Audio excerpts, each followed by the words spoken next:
Salam alaikum. Je voudrais faire une toute petite réponse très rapide pour cette personne, ce Français facho qui fait de la provocation sur TikTok. Et dans cette vidéo, il rend hommage au plus célèbre des harkis algériens, qui s'appelle Bachara Boualem, connu par tous les Algériens et détesté par tous les Algériens. Ça, c'est clair. Donc, on va écouter cette petite vidéo très rapidement et on va lui poser une question par la suite. J'aimerais avoir votre attention, s'il vous plaît, pour rendre hommage en ce jour au Bachaga Boualem. Grande figure et symbole des harkis, le Bachaga Boualem s'éteint le 8 février 1982. Et cette vidéo est là pour lui rendre un hommage. Au lieu de vous faire un long discours, je préfère vous lire ces mots qui montrent bien qui était cet homme, ce combat qu'il a mené aux côtés et pour la France. Nous l'avons défendu ensemble, sous le même uniforme, dans les plis du même drapeau. Le sang des vôtres et des miens s'est mêlé pour défendre cette terre de France, sur laquelle je ne suis pourtant pas né. Je ne suis pas un homme politique, je ne suis même pas un écrivain. Je suis un Français moyen, je veux qu'on le sache. Pour le rester, Français, j'ai dû tout abandonner en Algérie. Les miens, mes terres, mes biens. Maintenant, j'essaie de m'habituer au soleil de la Camargue, de m'habituer et d'oublier. C'est donc le témoignage d'un Français moyen que j'ai voulu présenter dans ces lignes. Le témoignage d'un Français humilié, trompé, bafoué, d'un père aussi qui a donné son fils à la France, ainsi que 17 de ses proches parents. Je souhaiterais... Donc vous l'avez entendu, donc cette personne qui a le compte TikTok qui s'appelle Good Morning Army, donc voilà, donc il rend hommage à Bachara Boualem qui a trahi son pays, sa patrie, ses frères, sa famille, et qui a préféré se mettre aux côtés de la France coloniale contre les Algériens, contre l'Algérie et les Algériens. Maintenant, pour ce Français qui fait cette vidéo, je voudrais lui poser la question. Est-ce que vous avez le courage de faire la même chose et de rendre hommage aux collaborateurs français qui ont préféré se mettre aux côtés des Allemands pendant l'occupation française? Est-ce que vous pouvez faire la même chose? Je vais vous montrer quelque chose. Je vais vous faciliter la tâche. Il y a un document qui est sorti en 2015. Vous allez voir dans ce site, écoutez bien, les noms des collabos de la Seconde Guerre mondiale déclassifiés.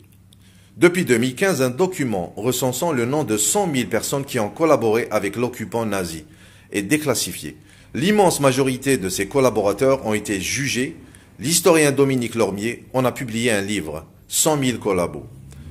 Dans le fameux fichier des collabos, on trouve 100 000 noms. Cette liste secrète, dressée à la Libération, dormait dans le silence des archives depuis 70 ans.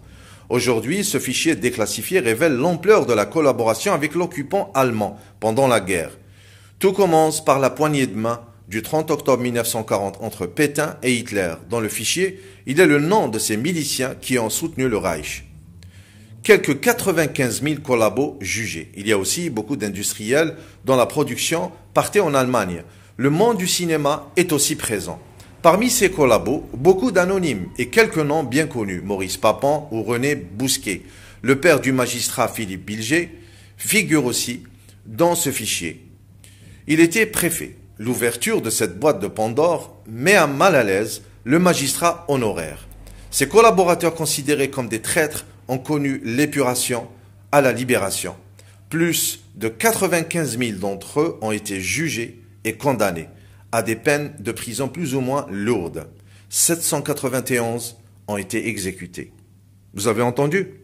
Ont été exécutés. Et vous avez entendu aussi le mot traître. Donc ces personnes, pour la France et les Français, sont des traîtres, c'est des collabos. Ils ont trahi la France. Ils ont choisi de se mettre aux côtés de l'Allemagne nazie, contre la France et contre les Français. D'accord? Donc, est-ce que vous êtes capable de faire la même chose et de leur rendre hommage? Ils ont choisi l'Allemagne, tout simplement. C'est comme Bachara Boualem, il a choisi la France. Vous lui rendez hommage. Il était de votre côté. On sait très bien que non. On sait très bien que vous êtes des hypocrites et vous êtes des menteurs, tout simplement. Vous n'aimez pas les traîtres. Vous n'aimez pas les collabos. Ils ont été exécutés, ils ont été en prison. D'accord? Et jusqu'à maintenant, ils sont maudits. Ok? Mais, pour l'Algérie, les personnes qui ont été au service de la France, des traîtres, des collabos, des harkis, eh bien là, vous leur rendez hommage. D'accord? Et vous êtes fiers d'eux. Voilà. C'est l'hypocrisie la plus pure. Pour les Algériens, c'est non. C'est impardonnable. C'est des traîtres, c'est des harkis. Et ils méritent le pire des châtiments. Pourquoi? Parce qu'ils ont trahi leur pays. Ils ont trahi l'Algérie. Ils ont même combattu aux côtés des soldats français contre leurs frères algériens. Vous imaginez un peu? Vous allez écouter ce message et vous allez avoir le courage de répondre. Tahia al-Jazair.